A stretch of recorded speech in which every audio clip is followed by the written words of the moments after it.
যেহেতু ক্লাসটা শুরু করতে যেতেছি, তো আমরা আগের ক্লাসে বলছিলাম আমরা ঘনত্ব বের করব, বিভিন্ন তরলের ঘনত্ব বের করব। তো আমরা যদি ঘনত্ব বের করতে যাই, তরলের আমাদের আপেক্ষিক গুরুত্বটা জানা থাকতে হবে। তাহলে আমরা কি করলাম, তিনটা জিনিসের আপেক্ষিক গুরুত্ব লিখলাম, এখন এই তিনটা জিনিসের আমরা ঘনত্ব বের করব। তো ঘনত্বের প্রসেসটা কি আমরা জানি, আমরা কি বলছিলাম, তরলের ঘনত্ব, তরলের ঘনত্ব মানে রো লিকুইড, তরলের ঘনত্ব মানে পানির ঘনত্ব ইনটু তরলের আপেক্ষিক গুরুত্ব। তাহলে পানির ঘনত্ব মানে রো ওয়াটার, আর তরলের ঘনত্ব মানে তরলের আপেক্ষিক গুরুত্ব মানে এস লিকুইড, আর তরলের ঘনত্ব মানে রো লিকুইড। তার মানে রো লিকুইড ইকুয়াল টু আমরা কি পাইছিলাম, rho water into S liquid. এখন আমি কি করব, তেলের ঘনত্ব বের করব। তেলের ঘনত্ব, তাহলে তেলের ঘনত্ব মানে কি, এখানে রো অয়েল হবে, তাহলে লিকুইডের জায়গায় জাস্ট আমি অয়েল কথা লিখছি, এখানে লিকুইডের নাম আমি জানতাম না, এখানে লিকুইডের নাম জানি অয়েল, এখানে রো এর না লেখা রো কি লিখছি, অয়েল লিখছি। তাহলে রো অয়েল ইকুয়াল টু কি হবে, rho water into S oil, তাই না? তাহলে এখানে রো ওয়াটার, এখন রো ওয়াটারের মান তো সিজিএস এককে একরকম, এমপিএস এককে একরকম, এফপিএস এককে একরকম। তাহলে আমি ঘনত্বটা যে বের করব, কোন এককে বের করব, আমি কি সিজিএস এককে বের করব না এমপিএস করব না এফপিএস করব, আমরা তিনটা এককে বের করব। তাহলে এটা আমাদের সিজিএস একক, এটা আমাদের এমপিএস একক, আর এটা আমাদের এফপিএস একক। আমরা তিনটা এককে কিভাবে ঘনত্ব বের করতে হয় সেটা একটু দেখে নিই, ঠিক আছে? তাহলে সিজিএস এককে যদি আমরা ঘনত্বটা বের করতে চাই, তাহলে আমার সিজিএস এককে পানির ঘনত্ব কত সেটা জানা থাকা লাগবে। সিজিএস এককে পানির ঘনত্ব কত, সিজিএস এককে পানির ঘনত্ব হচ্ছে 1 গ্রাম পার সেন্টিমিটার কিউব, এককটা সহ লিখে দিলাম। তাহলে সিজিএস এককে পানির ঘনত্ব 1, আপেক্ষিক গুরুত্ব, তরলের আপেক্ষিক গুরুত্ব, তরল মানে কি আছে এখানে অয়েল, অয়েলের আপেক্ষিক গুরুত্ব কত 0.8, তাহলে 0.8। আপেক্ষিক গুরুত্বের কিন্তু কোনো একক নাই, কারণ কি আপেক্ষিক গুরুত্ব মানে কি, আপেক্ষিক গুরুত্ব মানে হচ্ছে তরলের ঘনত্ব পানির ঘনত্বের অনুপাত, তাহলে উপরেও ঘনত্ব নিচেও ঘনত্ব, তাহলে কি কাটাকাটি চলে যায় না, এই কারণে অনুপাতের কোনদিন কি হয় না, একক হয় না। তাহলে এস এর কোনো একক নাই, তাহলে আমাদের এখানে রো অয়েলের মান কত হবে, এখানে রো অয়েলের মান হইতেছে 1 ইনটু 0.8, তার মানে 0.8 গ্রাম পার সেন্টিমিটার কিউব। তার মানে সিজিএস এককে জিনিসের আপেক্ষিক, যে তরলের আপেক্ষিক গুরুত্ব, যে কোনো তরলের আপেক্ষিক গুরুত্ব যা ঘনত্বের মানটা কিন্তু একক থাকে, ঠিক আছে? কি বললাম, সিজিএস এককে, সিজিএস এককে কোন জিনিসের আপেক্ষিক গুরুত্ব যা তার ঘনত্বের মান সেম, দেখো এখানেও 0.8, এখানেও কিন্তু 0.8, কিন্তু পার্থক্য কি, আপেক্ষিক গুরুত্বের কোনো একক হয় না, ঘনত্বের একক হয়, ঠিক আছে? তাহলে সিজিএস একক গেল। এখন যদি এটাকে আমি এমকেএস এককে করতে চাই, তাহলে এমকেএস একক মানে রো অয়েল ইকুয়াল কি হবে, rho water into S oil, তাই না? এখন রো ওয়াটারের মান আমরা আগে সিজিএস এককে বসাইছিলাম, এখন আমি এমকেএস এককে বসাবো। তাহলে পানির ঘনত্ব এমকেএস এককে কত, পানির ঘনত্ব এমকেএস এককে 1000 কেজি পার মিটার কিউব, আর বাকি থাকে কি এস অয়েলের মান দেওয়া আছে 0.8, তাহলে আমরা যদি এখন গুণ করি তাহলে কি হবে 800 কেজি পার মিটার কিউব। তাহলে সিজিএস এককে তেলের ঘনত্ব দেখলাম 0.8 গ্রাম পার সেন্টিমিটার কিউব, কিন্তু এমকেএস এককে দেখলাম তেলের ঘনত্ব 800 কেজি পার মিটার কিউব। কিভাবে বের করলাম আমরা দেখলাম। এখন আমরা এফপিএস এককে চলে যাই। যদি আমরা এফপিএস এককে তেলের ঘনত্ব বের করতে চাই, তাহলে rho water into S oil, তাহলে এফপিএস এককে পানির ঘনত্ব কত, এফপিএস এককে পানির ঘনত্ব 62.5 একক পাউন্ড পার ফিট কিউব ইনটু এস এর মান 0.8। আপেক্ষিক গুরুত্বের মান সিজিএস এককেও যা, এমকেএস এককেও তা, এফপিএস এককেও তা, আপেক্ষিক গুরুত্ব সব এককে একই মান। কারণ কি, যখন তুমি আপেক্ষিক গুরুত্ব বের করবে, আপেক্ষিক গুরুত্ব মানে কি, তরলের ঘনত্ব ডিভাইডেড বাই পানি ঘনত্ব। তো তরলের ঘনত্ব তুমি সিজিএস থেকে এমকেসি নিলে যা গুণ করতে হবে, নিচে পানি ঘনত্ব সিজিএস থেকে এমকেসি নিতে হলে তাই গুণ করতে হবে, তার মানে আলটিমেট কাটাকাটি চলে যায়। ঠিক আছে, এই কারণে তরলের আপেক্ষিক গুরুত্ব সিজিএস এককেও যা, এমকেএস এককেও তা, এফপিএস এককেও তা। তাহলে এখন যদি আমরা এটা গুণ করি তাহলে এখানে মান সম্ভবত হবে 851 এরকম, অর্থাৎ 850। এখানে যদি আমরা গুণ করি তাহলে আমরা পাবো 850 পাউন্ড পার ফিট কিউব। তাহলে এখন আমরা কি করলাম, অয়েলের ঘনত্ব সিজিএস এককে বের করলাম, এমকেএস এককে বের করলাম, এফপিএস এককে বের করলাম। এখন আমি অয়েলের বদলে আমি এখন মার্কারির কি করব, আপেক্ষিক গুরুত্ব থেকে আমি ঘনত্বটা বের করব। তাহলে দেখি, তাহলে আমার তেলের কাজ শেষ, এখন আমি পারদে আসি। তাহলে পারদের ঘনত্ব, তাহলে পারদের ঘনত্ব তাহলে কি হবে, rho mercury, rho mercury equal to কি হবে, rho water into S mercury, তাই না? এখন এই মানটা আমি কি করব, প্রথমে সিজিএস এককে বের করব। তাহলে রো ওয়াটারের মানটা সিজিএস এককে দিতে হবে। তাহলে সিজিএস এককে পানির ঘনত্ব 1 গ্রাম পার সেন্টিমিটার কিউব, আর এস এর মানটা দেখো তো কত, 13.6, 13.6, তাহলে 13.6 গ্রাম পার সেন্টিমিটার কিউব। তার মানে সিজিএস এককে আপেক্ষিক গুরুত্বের মান যত, ঘনত্বের মান তত, কিন্তু ঘনত্বের একটা একক আছে, আপেক্ষিক গুরুত্বের কোনো একক নাই। তাহলে এখন আমরা এমকেএস একক আসি। তাহলে এমকেএস এককে পারদের ঘনত্ব, তাহলে কি হবে, পানির ঘনত্ব ইনটু পারদের আপেক্ষিক গুরুত্ব। তাহলে পানির ঘনত্ব এমকেএস এককে কত, 1000 কেজি পার মিটার কিউব, আর এস এর মান 13.6, তাহলে কত, 13,600 কেজি পার মিটার কিউব। তাহলে মার্কারির আমার ঘনত্ব গেল। এখন মার্কারির ঘনত্ব এমপিএস একক গেল, এখন এফপিএস একক আসি। তাহলে রো মার্কারি, তাহলে কি হবে, rho water into S mercury. তাহলে রো ওয়াটারের মান কোন এককে বসাতে হবে, এফপিএস এককে। তাহলে এফপিএস এককে পানি ঘনত্ব 62.5 ইনটু এস এর মান 13.6, তাহলে যত হয় ক্যালকুলেশন করলে এত পাউন্ড পার ফিট কিউব। তাহলে সিজিএস একক, এমকেএস একক, এফপিএস একক আমরা ঘনত্ব বের করলাম। এখন আমরা কি করব, ব্রাইন, ব্রাইন মানে কি, লবণ পানি। লবণ পানি যদি এখন আমরা ঘনত্ব বের করতে চাই তাহলে কি করতে হবে, এই এস মার্কারির জায়গায় জাস্ট ব্রাইনের আপেক্ষিক গুরুত্বটা বসাতে হবে। এইখানেও মার্কারির ঘনত্বের আপেক্ষিক গুরুত্বের জায়গায় ব্রাইনের আপেক্ষিক ঘনত্বটা আমাদের বসাই দিতে হবে। এইখানেও পারদের আপেক্ষিক গুরুত্বের জায়গায় মার্কারি ব্রাইনের যদি আপেক্ষিক গুরুত্বটা বসাই দেই তাহলে আমাদের বিভিন্ন মানগুলো বের হয়ে যাবে। কারণ এখানে যে পানি ঘনত্ব সেম, এখানে জাস্ট এস মার্কারি জায়গায় দেখো পারদের বদলে আমি কি লিখবো এখন, ব্রাইন, ব্রাইনের ঘনত্ব, তাহলে রো ব্রাইন বিআর লিখলাম। তাহলে rho water into S brine, তাহলে ব্রাইনের আপেক্ষিক গুরুত্ব কত, ব্রাইনের আপেক্ষিক গুরুত্ব 1.16, এর ঘনত্ব হবে 1.16। তাহলে এখানে যদি আমি এমকেএস এককে যাই তাহলে এস মার্কারি জায়গায় লিখবো এস ব্রাইন, ব্রাইনের আপেক্ষিক গুরুত্ব 1.16, তার মানে এখানে হবে 1160 কেজি পার মিটার কিউব। তারপরে এখানে এসে কি করব, 13.6 জায়গায় বসাবো 1.16, আর এস মার্কারি জায়গায় লিখবো এস ব্রাইন, যত হয় তত। তার মানে আমরা কি করতে পারি, এখন যদি আমাদের বিভিন্ন তরলের আপেক্ষিক গুরুত্ব দেওয়া থাকে তাহলে সেখান থেকে আমরা ঘনত্বটা বের করতে পারবো, সিজিএস এককেও বের করতে পারবো, এমকেএস এককেও বের করতে পারবো, এফপিএস এককেও বের করতে পারবো।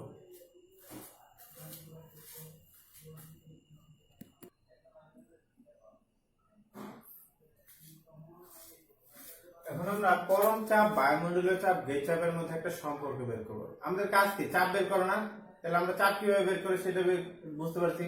এখন কি করবো, এই তিনটা চাপের মধ্যে একটা সম্পর্ক বের করবো। তাহলে এটার মধ্যে আগে আমাদের জানা দরকার যে পরম চাপ কি জিনিস, বায়ুমণ্ডলীয় চাপ কি জিনিস, গেজ চাপ কি জিনিস। বায়ুমণ্ডলীয় চাপ মানে বায়ু আমাকে চারপাশ থেকে যে চাপটা দিতেছে সেটা বায়ুমণ্ডলীয় চাপ। আমরা তো জানি বায়ু কি সর্বদা আমাদের চারপাশ থেকে চাপ দিতেছে, তোমাকে চাপ দিতেছে, আমাকে চাপ দিতেছে, ভোরকে চাপ দিতেছে, সবাইকে চাপ দিতেছে বায়ু। তাহলে বায়ু আমাদেরকে যতটুকু চাপ দিবে সেটা হলো বায়ুর চাপ বা বায়ুমণ্ডলীয় চাপ। তারপর আছে গেজ চাপ। গেজ মানে কি, গেজ মানে যন্ত্র, ঠিক আছে। তাহলে আমরা যে স্মল ম্যানোমিটার দেখছিলাম না, তার কাজ কি, চাপ পরিমাপ করা। তো তুমি কি করলাম, নতুন একটা স্মল ম্যানোমিটার বাজার থেকে কিনে আনলাম, ঠিক আছে? তো বাজার থেকে কিনে আনলাম, প্যাকেটটা তুমি নিজের হাতে খুললাম, তাহলে এই আমাদের ম্যানোমিটার, এটার মধ্যে এরকম দাগ দেওয়া আছে,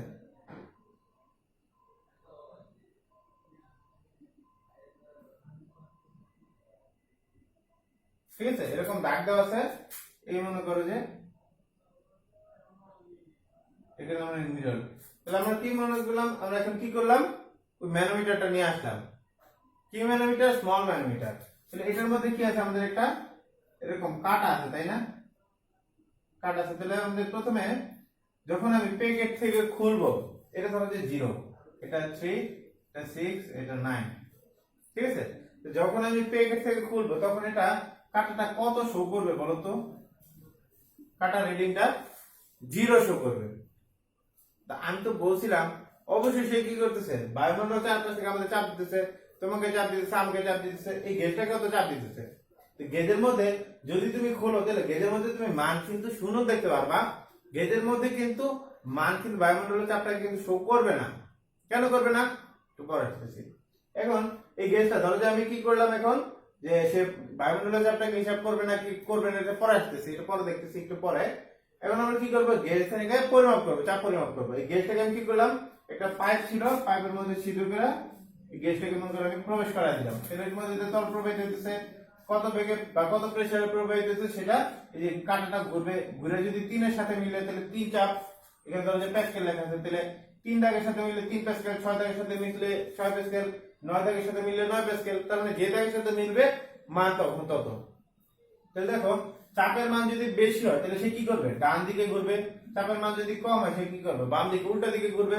তাহলে এই যে 3 প্যাসকেল চাপ, 6 প্যাসকেল চাপ, 9 প্যাসকেল চাপ যে আমরা পাইলাম, এটা কার দ্বারা পরিমাপ করে পেয়েছি, গেজ দ্বারা পরিমাপ করে পেয়েছি।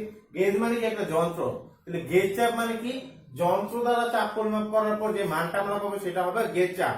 গেজ চাপ কি, গেজের চাপ। গেজ কি জিনিস, গেজ মানে যন্ত্র, তাহলে গেজ চাপ মানে কি, যন্ত্রের চাপ, যন্ত্রের সাহায্যে পরিমাপ করার পর আমি যে চাপটা পাবো সেটা হবে গেজ চাপ। তাহলে আমাদের বায়ুমণ্ডলের চাপ কি, বায়ুমণ্ডলের চাপ মানে বায়ু আমাদের চারপাশ থেকে যে চাপটা দেবে সেটা হবে বায়ুমণ্ডলের চাপ।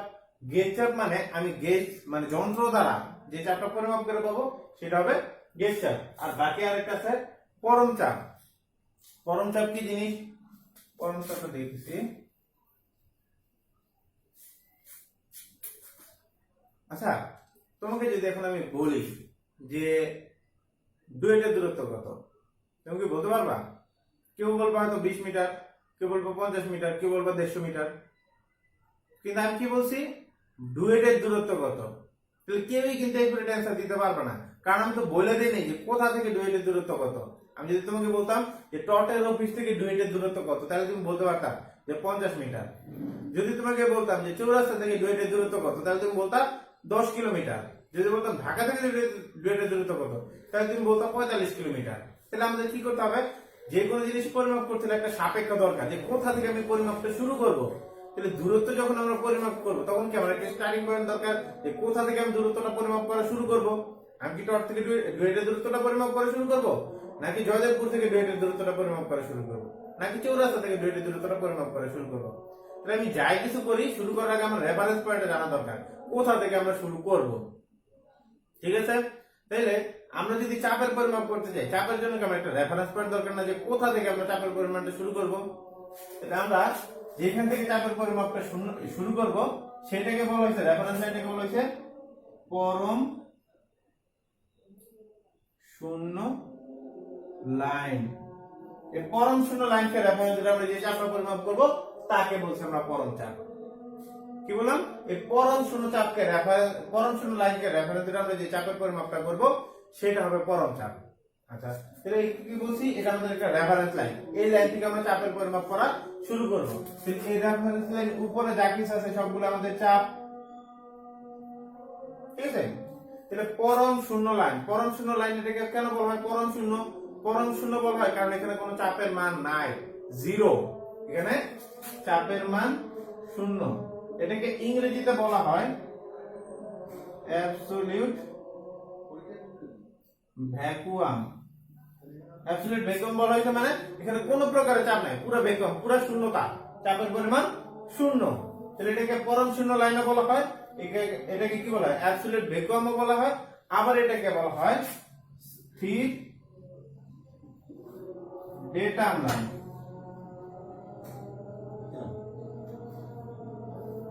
এটাকে কি বলা হয়, স্থির ডেটাম লাইন। ডেটাম লাইন মানে একটা রেফারেন্স পয়েন্ট, কোথা থেকে তুমি শুরু করবা। এটা কি স্থির বলা হয়েছে কেন, কারণ এটার কোনো পরিবর্তন হবে না, তুমি প্রত্যেকবার এখান থেকে শুরু করতে পারবা। যেমন তোমাকে বললাম আমি ডুয়েটের দূরত্ব হিসাব করো, তাহলে তোমার জন্য আমি একটা স্থির পয়েন্ট বলে দিলাম যে তুমি সবসময় কি করবা, টট থেকে ডুয়েটের দূরত্বটা পরিমাপ করবা। তাহলে এখানে টটটাকে পরিবর্তন হবে, হবে না। তাহলে টটটাকে স্থির আছে, এই কারণে এই রেফারেন্স লাইন থেকে তুমি যে চাপটা পরিমাপ করবা সেটাকে বলা হয়েছে স্থির ডেটাম লাইন। ঠিক আছে, কারণ এই রেফারেন্স লাইনটা তুমি প্রত্যেকবার একই জায়গা থেকে পাইতেছো, প্রত্যেকবার তুমি ডুয়েট থেকেই ডুয়েটের দূরত্ব বের করতেছো, তার মানে তোমার কি টটটা কি স্থির পয়েন্ট, এই কারণে এটাকে বলা হচ্ছে স্থির ডেটাম লাইন। আচ্ছা, একটু আগে বললাম বায়ু আমাদেরকে চারপাশ থেকে চাপ দিতেছে, কতটুকু চাপ দিতেছে আপাতত আমরা জানি না, আপাতত জানি না, একটু পরে আমরা জানবো। তাহলে বায়ু আমাদের চাপ দিতেছে এতটুকু তো শিওর, তাই না? কতটুকু চাপ দিতেছে আমি জানি না, কিন্তু মান তো অবশ্যই একটা আছে, এটা তো অবশ্যই জিরো যেতে বেশি, তাই না? জিরো যদি হতো তাহলে আমরা বলতাম না যে বায়ু আমাদের চাপ দিতেছে। বায়ু আমাদের চাপ দিতেছে মানে হচ্ছে বায়ুর চাপের একটা মান আছে, হয়তো 1, হয়তো 2, হয়তো 10, হয়তো 5000, 10,000, যে কোনো একটা মান হবে, কত আমরা জানি না। ধরে নিলাম চাপের মান তো 1 তো হবে, অন্তত 1 হবে না? তাহলে বায়ুমণ্ডলের চাপের মান যদি 1 হয় তাহলে কি এটা কি লাইনের উপর অবস্থিত হবে? অবশ্যই না। এই লাইনের উপর সব চাপের মান শূন্য, লাইন থেকে আমরা দূরে গেলে উপরে গেলে আমরা চাপের মান পাবো। তাহলে যেহেতু আমরা 1 বলছি অবশ্যই লাইন থেকে উপরে অবস্থিত, তাহলে এইখানে লাইন থেকে উপরে ধরলাম, এই পয়েন্টে আমরা 1 মান পাবো। তাহলে এখান থেকে এখান পর্যন্ত মান কত, 1। তাহলে আমরা এখান থেকে হিসাব করলে 1 পাবো, এখান থেকে হিসাব করলে 1 পাবো, এখান থেকে হিসাব করলে 1 পাবো, তাই না? তাহলে আমরা কি করলাম, এই পয়েন্ট গুলোকে একত্রে যোগ করে একটা লাইন বানাইলাম। এই পয়েন্ট গুলোকে যোগ করে আমরা একটা লাইন বানালাম। এটাকে কি করলাম, লাইনটা কেন বানালাম, কারণ এটাকে নতুন আমি আরেকটা রেফারেন্স হিসেবে আমি প্রকাশ করতে চাই। মানে তুমি মনে করো যে কি করবা, মিষ্টের দূরত্ব নির্ণয় করবা। তাহলে মিষ্টের দূরত্ব নির্ণয় করার জন্য তুমি এখান থেকে প্রথমে ডুয়েটের দূরত্ব হিসাব করলা, ডুয়েট গেট পর্যন্ত, তারপর ডুয়েট গেট থেকে তুমি মিষ্টের দূরত্ব হিসাব করলা। এখন আমি কি করব, যে বারবার টট থেকে ডুয়েট পর্যন্ত দূরত্ব হিসাব না করে ডুয়েট গেটটাকে আরেকটা আমি ডেটাম হেড হিসেবে ধরে নিলাম, ডুয়েট গেটটাকে। তাহলে প্রত্যেকবার আমি টট থেকে শূন্য করে আমি তো চাইলে ডুয়েট গেট থেকেও বলতে পারি যে ডুয়েট গেট থেকে মিষ্টের দূরত্ব 300 মিটার, 100 মিটার, 200 মিটার, বলতে পারবো না? টট থেকে হিসাব করলে 300 মিটার, ডুয়েট গেট থেকে হিসাব করলে 200 মিটার। দুইটার মধ্যে কোনোটা কি ভুল? কোনোটাই কিন্তু ভুল না। রেফারেন্স আমি কি করছি, নতুন একটা রেফারেন্স ধরছি। টট মানে আমাদের স্থির পয়েন্ট, স্থির ডেটাম লাইন।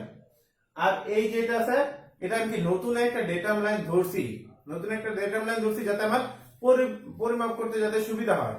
বারবার এত দূর থেকে আমি ঘুরে পরিমাপ করবো, কষ্ট হবে না। এখানে কি করছি, নতুন একটা ডেটাম লাইন আমি ধরে নিছি। এই ক্ষেত্রে যে ডেটাম লাইনটা আমি ধরে নিছি এটাকে বলছি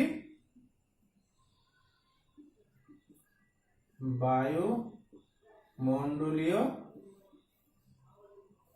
চাপের লাইন।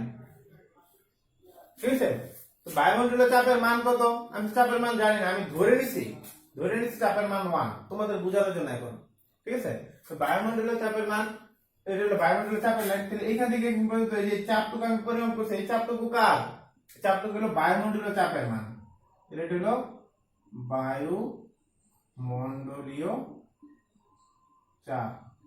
তাহলে এইখান থেকে এইখান পর্যন্ত কি চাপ, এটাকে বলছি আমরা বায়ুমণ্ডলীয় চাপ। বায়ুমণ্ডলীয় চাপটাকে আমরা কি করছি, নতুন আরেকটা রেফারেন্স হিসেবে তৈরি করছি, কারণ আমরা অন্য চাপগুলো চাইলে এখান থেকেও পরিমাপ করতে পারবো, এখান থেকেও পরিমাপ করতে পারবো। ঠিক আছে, আচ্ছা, তো এই বায়ুমণ্ডলীয় চাপটাকে আমাকে বলছেন পরিবর্তনশীল ডেটাম লাইন। এটাকে আমরা বলছিলাম স্থির ডেটাম লাইন, মানে যে ডেটাম লাইনটা, যেই রেফারেন্স লাইনটা কখনোই পরিবর্তন হবে না, কিন্তু এটাকে বলছে পরিবর্তনশীল ডেটাম লাইন। কারণ কি, কারণ এই লাইনটা কার, বায়ুমণ্ডলীয় চাপের লাইন। বায়ুমণ্ডলীয় চাপ, তুমি এখন যেখানে গাজীপুরে যেরকম তোমাকে চাপ দিতেছে, তুমি যদি ঢাকায় যাও বায়ুমণ্ডলীয় চাপের মান একটু পরিবর্তন হবে, তুমি যদি রাজশাহী যাও তাহলে বায়ুমণ্ডলীয় চাপের মান আরেকটু পরিবর্তন হবে, রংপুর যাও চাপের পরিমাণ অন্যরকম হবে, তুমি যাও মনে করো যে তুমি কাঠমান্ডু গেলা, নেপালের রাজধানী কাঠমান্ডুতে গেলা, তুমি নিউ ইয়র্কে গেলা, তুমি বিভিন্ন জায়গায় গেলে তুমি বায়ুমণ্ডলীয় চাপের মান বিভিন্ন রকম পাবা। তুমি যদি গুহার নিচে যাও তাহলে তুমি বায়ুমণ্ডলীয় চাপ একরকম পাবা, তুমি যদি পাহাড়ের উপরে যাও তুমি বায়ুমণ্ডলীয় চাপের মান আরেক রকম পাবা। ঠিক ঠিক আছে? তাহলে তুমি কোন জায়গায় আছো ওইখানে তুমি বায়ুমণ্ডলের চাপ নেবে, তাই না? বায়ুমণ্ডলের চাপের মান দেখলামই তো আমরা, অবস্থা ভেদে কি করে ফ্লাকচুয়েট করে, পরিবর্তন হয়। এই কারণে এটাকে বলছে পরিবর্তনশীল ডেটাম লাইন। বাংলাদেশে একরকম, কানাডায় একরকম, আমেরিকায় একরকম। তাহলে কি চাপ, বায়ুমণ্ডলের চাপটাকে বিভিন্ন জায়গায় বিভিন্ন রকম হইতেছে, পরিবর্তন হইতেছে। এই কারণে এটাকে বলা হয় পরিবর্তনশীল ডেটাম লাইন। ঠিক আছে? এখন আমি কি করবো, চাপের মান একটা পরিমাপ করবো। আমি গেজ দিয়ে আমি কি করলাম, যে কোনো একটা জায়গায় আমাকে বললো যে তোমার এখন চাপের মান আছে 3। তাহলে তুমি যদি গ্রাফের মাধ্যমে যদি প্রকাশ করতে চাও, তাহলে সেই 3 এর মানটা কোথায় হবে, সেই 3 পয়েন্টটা কোথায় হবে? তাহলে দেখো, আমরা জানি এই লাইনের উপর চাপের মান 0, তার মানে পি এর মানের দিকে 0, আর এইখানে পি এর মান কত 1, কারণ বায়ুমণ্ডলের চাপ এখান থেকে এখান পর্যন্ত আমি কত ধরছি 1। তাহলে আমার কিসের মান বের করতে হবে, কিসের দূরত্ব, 3 নাম্বার পয়েন্ট, মানে চাপের মান 3 আছে, সেই পয়েন্টটা কোথায় অবস্থিত সেটা আমাদের বের করতে হবে। তাহলে দেখি, তাহলে এইখান থেকে এইখান পর্যন্ত যদি 1 হয়, তাহলে 3 পয়েন্ট অবশ্যই এই জায়গায় বা এই জায়গায় কোন একটা জায়গা হবে, তাই না?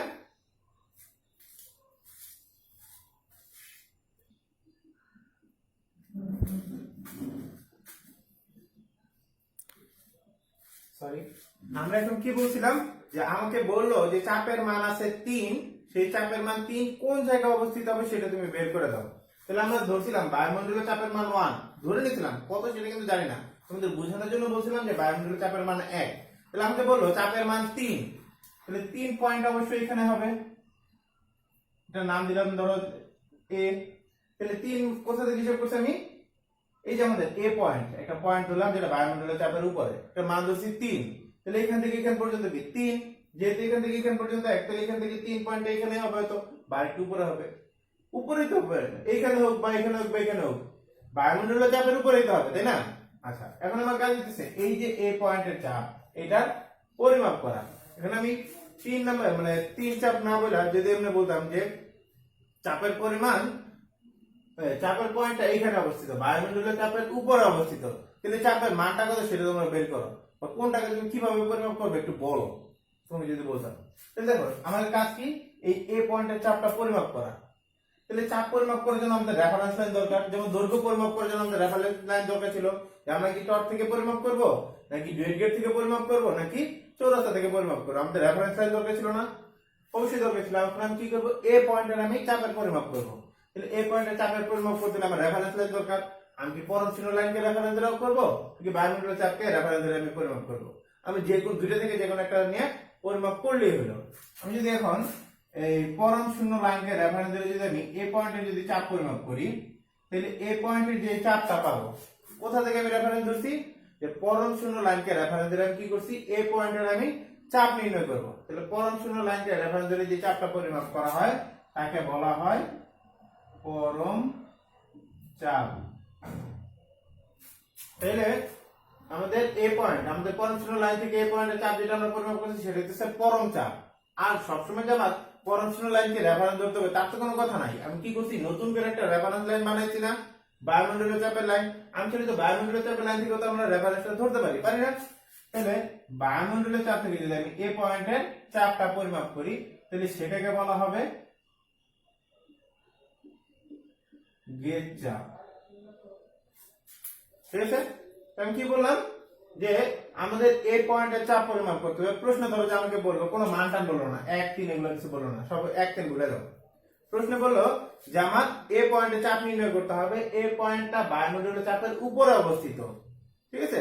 তাহলে এ পয়েন্টের চাপটা আমার দুইটা রেফারেন্স লাইন আছে, একটা বায়ুমণ্ডলীয় চাপের লাইন আছে আর একটা পরম শূন্য লাইন আছে।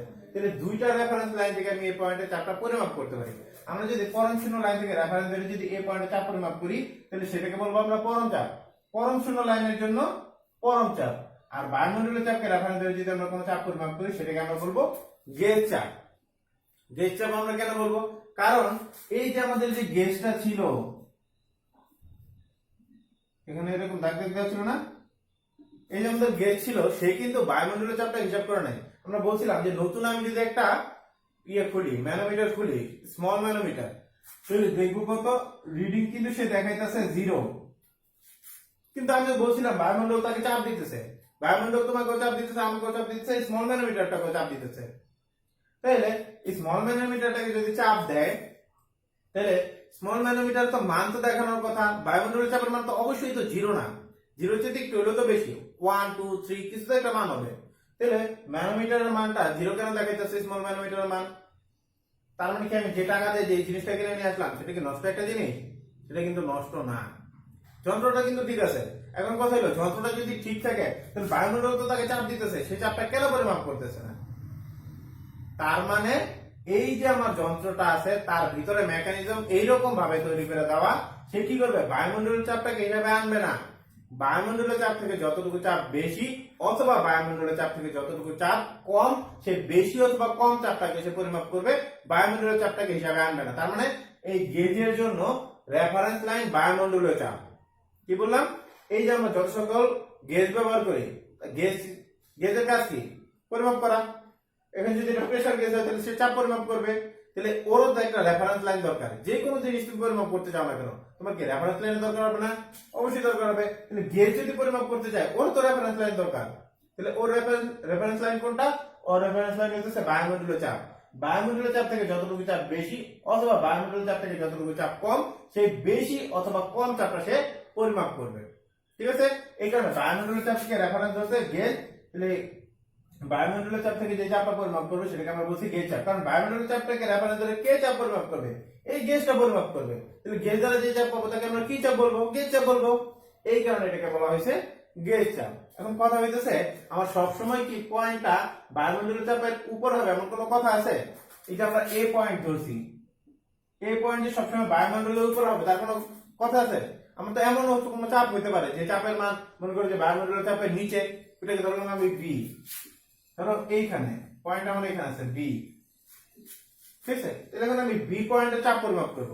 বি পয়েন্টে চাপ তো আমি পরম শূন্য লাইন থেকেও করতে পারি, বায়ুমণ্ডলের চাপের লাইন থেকেও করতে পারি, পারি না? অবশ্যই পারি। দেখুন যদি আমি পরম শূন্য চাপকে রেফারেন্স ধরে যদি আমি বি পয়েন্টে যদি চাপ পরিমাপ করি, তাহলে পরম শূন্য লাইনকে রেফারেন্স ধরে যদি কোনো চাপ পরিমাপ করা হয় তাহলে সেই চাপকে কি বলা হয়? পরম চাপ বলা হয়। আর যদি আমি বায়ুমণ্ডলের চাপকে রেফারেন্স ধরে যদি কোনো পয়েন্টে চাপ পরিমাপ করি তাহলে সেটাকে কি বলা হয়? গেজ চাপ। ঠিক আছে? বায়ুমণ্ডলের চাপটাকে রেফারেন্স ধরে কোনো চাপ যদি পরিমাপ করি তাহলে সেটা হবে গেজ চাপ, আর পরম শূন্য লাইনকে রেফারেন্স ধরে যদি কোনো চাপ পরিমাপ করি সেটা হবে পরম চাপ, তাই না? এখন এই যে আমাদের রেফারেন্স লাইন, তাহলে আমাদের চাপের মান মনে করো যে আসছে 3 এর সাথে মিলে গেছে। তার মানে কি চাপের মান বেশি, বায়ুমণ্ডলের চাপ থেকে বেশি। তাহলে চাপের মান যদি পজিটিভ আসে তাহলে বুঝতে হবে পয়েন্ট উপরে অবস্থিত। তাহলে আমার চাপের মান পজিটিভ, যেহেতু উপরে মানে পয়েন্ট উপরে, তাহলে চাপের মানটা কি? পজিটিভ। এখন আমাদের এই কাঁটাটা ডান দিকে ঘুরবে।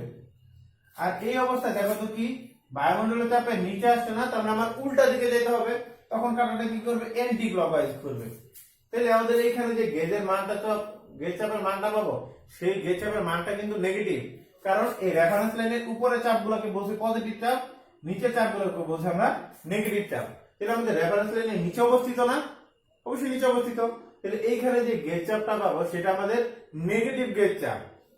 এটা গেজ চাপ 100% ঠিক আছে, কিন্তু এই গেজ চাপটা নেগেটিভ গেজ চাপ। এই কারণে এটাকে অনেক সময় আবার বলা হয় কি?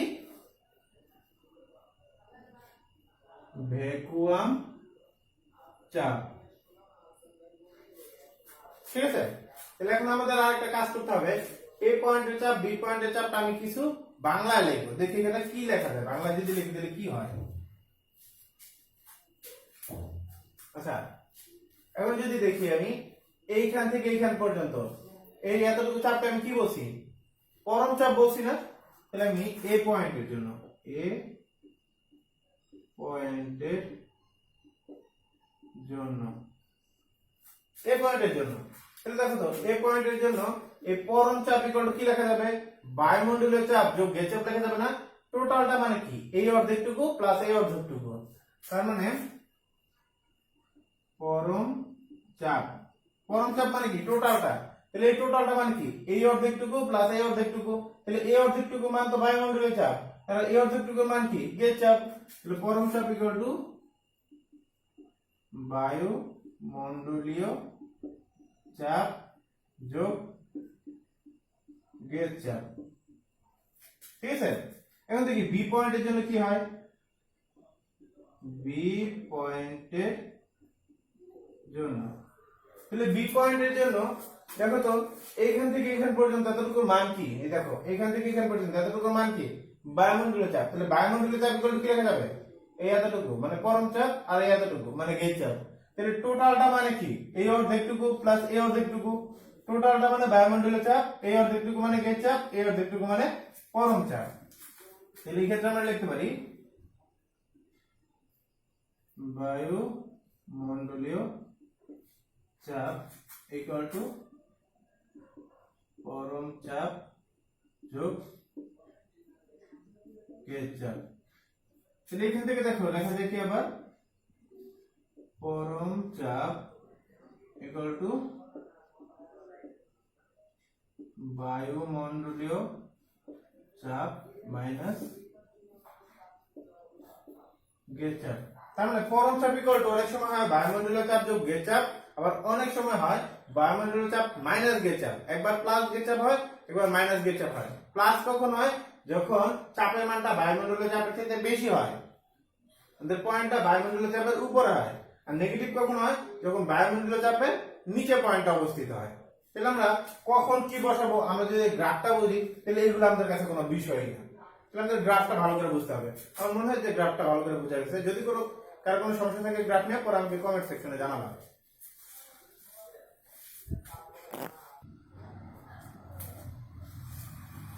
এখন আমরা বায়ুমণ্ডলীয় চাপের মান কত সেটা নির্ণয় করব। আমরা আগে বলছিলাম বায়ুমণ্ডল আমাদেরকে চারপাশ থেকে চাপ দিতেছে, কত চাপ দিতেছে সেটা কিন্তু আমরা বলিনি। আমরা বলছি চাপ দিতেছে, এখন কত চাপ দিতেছে সেটা আমরা বের করব। তো বের করার জন্য কি করব, আমরা একটা টিউব নিব।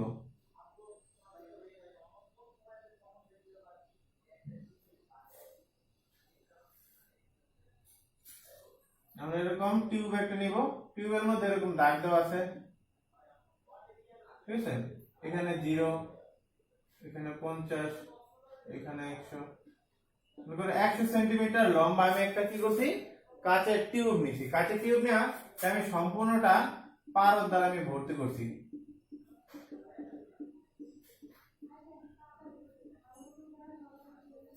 একশো সেন্টিমিটার লম্বা একটা কাচের টিউব নিছি, এটা সম্পূর্ণটা আমি পারদ দ্বারা ভর্তি করছি। পারদ দ্বারা ভর্তি করে এখন এটা উল্টায় দিব।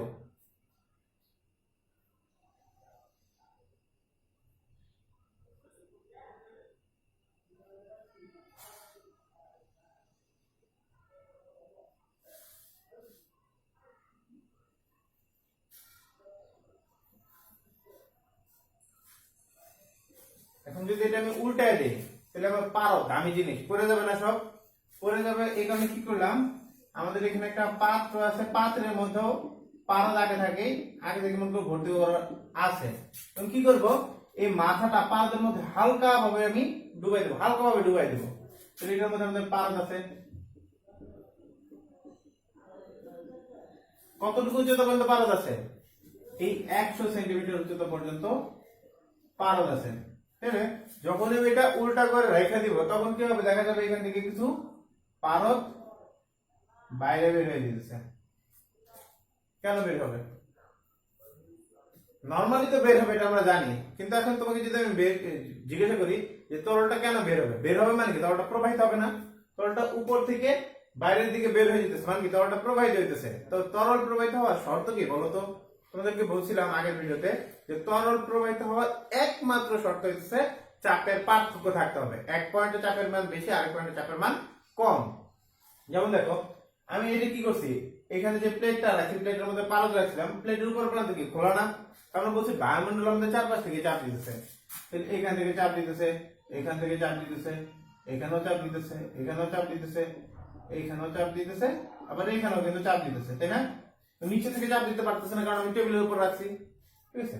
আচ্ছা, এখন বায়ুমণ্ডল চাপ দিয়ে পানিটাকে কি করতেছে, আটকায় রাখতেছে, যে তোমাকে আমি আর উপরের দিকে আসতে দিব না। আর এখানে আমি কি করছি, 100 সেন্টিমিটার উচ্চতা পর্যন্ত আমি 100 সেন্টিমিটার উচ্চতা পর্যন্ত কি রাখছি, আমি পারদ রাখছি।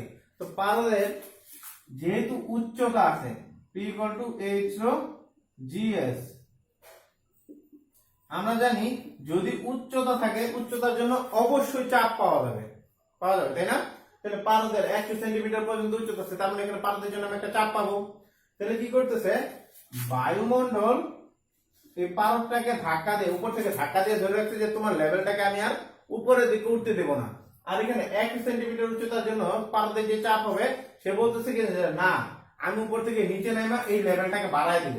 তো কি করতেছে এখন পারদের চাপের মান যদি বায়ুমণ্ডলের চাপের মান যদি কম হয়, ধরো যে বায়ুমণ্ডলের চাপের মান সাপোজ 10 প্যাসকেল, কথার কথা বলতেছি, বায়ুমণ্ডলের চাপের মান 10 প্যাসকেল আর 1 সেন্টিমিটার উচ্চতার জন্য আমি চাপ পাবো ধরো যে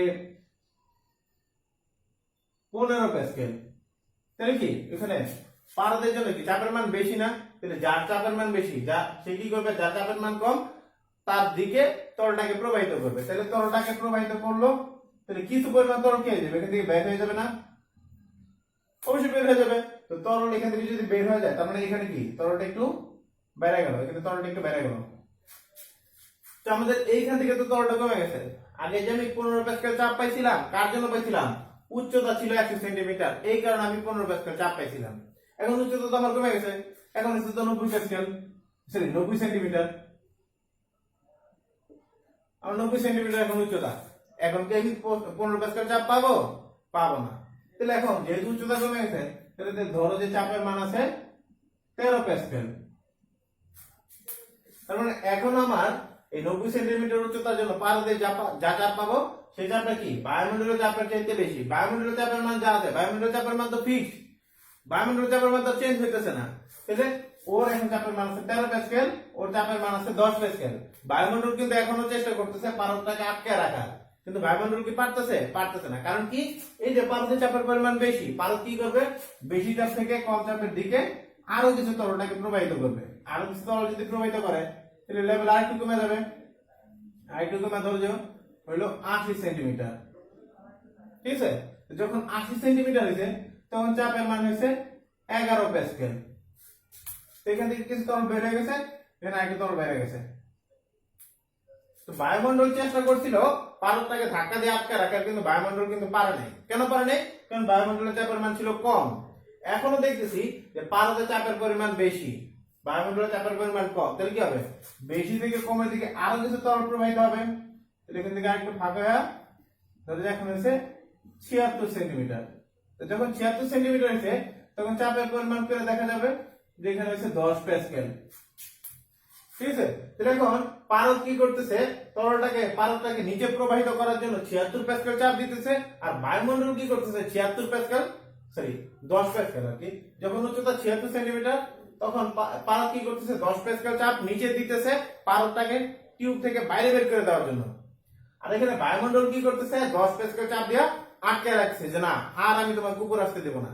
এখন এই এম ভরের বস্তু তুমি নিচ থেকে যদি 10 প্যাসকেল দাও আর উপর থেকে যদি 10 প্যাসকেল দাও, বা এখানে নিচে থেকে 10 নিউটন, উপর থেকে তুমি 10 নিউটন বলো, এই জিনিসটা যাবে কোথায়? কোন জায়গায় কি যাবে? যাবে না, কারণ কি স্থির হয়ে যাবে।